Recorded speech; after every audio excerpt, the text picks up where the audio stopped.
കൊലക്കേസിൽ രാഹുൽ മാങ്കൂട്ടത്തിലെ മുൻകൂർ ജാമ്യാപേക്ഷയിൽ വിധി ഇന്ന്. അടച്ചിട്ട മുറിയിൽ വാദം ഇന്നും തുടരും. കൂടുതൽ ഡിജിറ്റൽ തെളിവുകൾ ഹാജരാക്കാൻ പ്രോസിക്യൂഷൻ നീക്കം. രണ്ടാം കേസ് രജിസ്റ്റർ ചെയ്തതും രാഹുലിന് കുരുക്കാകും.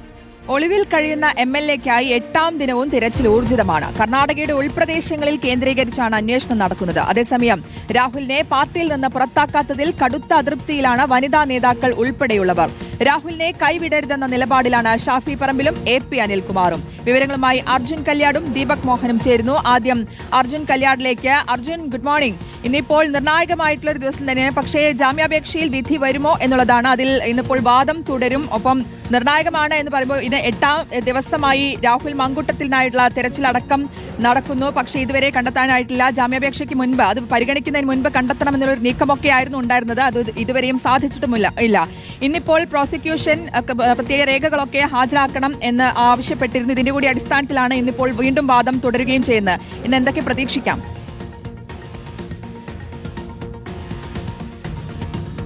തീർച്ചയായിട്ടും ഇന്നും കോടതിയിൽ രാഹുൽ മാങ്കൂട്ടത്തിൻ്റെ ഈ മുൻകൂർ ജാമ്യാപേക്ഷയുമായി ബന്ധപ്പെട്ടുകൊണ്ടുള്ള തുടർവാദമാണ് നടക്കുക. കോടതിയിൽ ഇന്നലെ വാദം നടന്ന വേളയിൽ പ്രോസിക്യൂഷൻ കൂടുതൽ രേഖകൾ ഹാജരാക്കുന്നതിന് വേണ്ടി സമയം ആവശ്യപ്പെട്ടിരുന്നു. കോടതി ഇതുമായി ബന്ധപ്പെട്ടുകൊണ്ടുള്ള ഡിജിറ്റൽ തെളിവുകൾ ഉൾപ്പെടെ പരിശോധിക്കേണ്ടത് കൊണ്ടായിരിക്കണം ഒരുപക്ഷെ തുടർവാദം കേൾക്കുന്നതിന് വേണ്ടിയും അല്ലെങ്കിൽ വിധി പറയുന്നതിന് വേണ്ടി കേസ് ഒരു ദിവസം കൂടി മാറ്റിവെച്ചത്. ഇന്നിപ്പോൾ എന്തായാലും തുടർവാദത്തിന് ശേഷം വിധി പറയുമോ എന്നുള്ള കാര്യത്തിലും ഒരു വ്യക്തതയില്ല. എന്തായാലും തുടർവാദം ഇന്നും കോടതിയിൽ നടക്കും. ആ ഘട്ടത്തിൽ കൂടുതൽ രേഖകൾ, വിശദമായിട്ടുള്ള തെളിവുകളെല്ലാം തന്നെ പ്രോസിക്യൂഷൻ കോടതിയിൽ ഹാജരാക്കും. പ്രതിഭാഗവും കൃത്യമായ രീതിയിൽ ഇതിനെ ഡിഫെൻഡ് ചെയ്യുന്നതിന് ആവശ്യമായിട്ടുള്ള തെളിവുകളും അല്ലെങ്കിൽ ഡിഫെൻഡ് ചെയ്യാൻ ആവശ്യമായിട്ടുള്ള വാദങ്ങളുമെല്ലാം ഉയർത്തുമെന്നുള്ള കാര്യം ഏറെക്കുറെ ഉറപ്പ് തന്നെയാണ്. എന്തായാലും ഇതുമായി ബന്ധപ്പെട്ടുകൊണ്ട് ആദ്യഘട്ടം മുതൽ ഉയർന്നിട്ടുള്ള ആരോപണങ്ങളെല്ലാം തെളിയിക്കുന്നതിന് ആവശ്യമായിട്ടുള്ള കാര്യങ്ങൾ കോടതിയിൽ ഹാജരാക്കുന്നതിന് വേണ്ടിയിട്ടുള്ള തയ്യാറെടുപ്പിലാണ് പ്രോസിക്യൂഷൻ എന്നുള്ളതാണ് മനസ്സിലാക്കുന്നത്. ഡിജിറ്റൽ തെളിവുകൾ ഉൾപ്പെടെ ഈ പെൺകുട്ടി പരാതി നൽകുന്ന വേളയിൽ ഉൾപ്പെടെ മുഖ്യമന്ത്രിക്ക് കൈമാറിയിട്ടുള്ളതാണ്. അപ്പോൾ സ്വാഭാവികമായും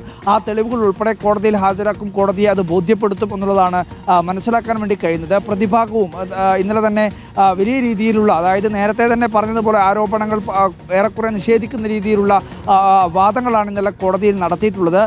നേരത്തെ തന്നെ ഈ ഗർഭചിത്രം നടത്തിയതിനുൾപ്പെടെ പങ്കില്ല തുടങ്ങിയിട്ടുള്ള ഒരു വാദങ്ങൾ ഇന്നലെ തന്നെ രാഹുൽ മാങ്കൂട്ടത്തിൻ്റെ അഭിഭാഷകൻ കോടതിയിൽ നടത്തിയിട്ടുള്ളതാണ്. അടച്ചിട്ട മുറിയിലാണ് കോടതി വാദം കേൾക്കുന്നത് എന്നുള്ള ഒരു പ്രത്യേകത കൂടിയുണ്ട്. സ്വാഭാവികമായും ഈ പറയുന്ന വാദങ്ങൾ പുറത്തേക്ക് വരാതിരിക്കുന്നതിന് വേണ്ടി രണ്ടു കൂട്ടരും, പ്രതിഭാഗവും പ്രോസിക്യൂഷനും ആവശ്യപ്പെട്ടതിൻ്റെ അടിസ്ഥാനത്തിലാണ് അടച്ചിട്ട കോടതി മുറിയിൽ വാദം കേൾക്കുന്നത്. എന്തായാലും ഇന്നും ഈ പറയുന്ന രീതിയിൽ തുടർ വാദം നടക്കും. പക്ഷേ വിധി ഇന്നുണ്ടാവുമോ എന്നുള്ള കാര്യത്തിൽ ഒരു വ്യക്തതയില്ല. സ്വാഭാവികമായും വാദം കേട്ടതിന് ശേഷം എന്താണ് അതിനകത്തുള്ള ഈ പറയുന്ന ഹാജരാക്കിയിട്ടുള്ള തെളിവുകളെല്ലാം പരിശോധിച്ച് വളരെ വിശദമായ രീതിയിൽ തന്നെ വാദം കേട്ടതിന് ശേഷം മാത്രമായിരിക്കും ഇതിനകത്ത് ഒരു തീരുമാനമുണ്ടാവുക എന്നുള്ളതാണ്, അല്ലെങ്കിൽ വിധി ഉണ്ടാവുക എന്നുള്ളതാണ് നമുക്ക് മനസ്സിലാക്കാൻ വേണ്ടി കഴിയുന്നത്. ഇന്നും എന്തായാലും തുടർ വാദം നടക്കും എന്നുള്ളതാണ് നമുക്ക് പറയാൻ വേണ്ടി കഴിയുന്നത്. എന്തായാലും രാഹുലിന്റെ മുൻകൂർ ജാമ്യാപേക്ഷയിൽ ഇന്നും കോടതിയിൽ തുടർവാദം നടക്കും. പക്ഷേ ഇന്ന് വിധിയുണ്ടാകുമോ എന്ന കാര്യത്തിൽ വ്യക്തതയില്ല. അർജുൻ കല്യാടാണ് വിവരങ്ങൾ നൽകിയത്.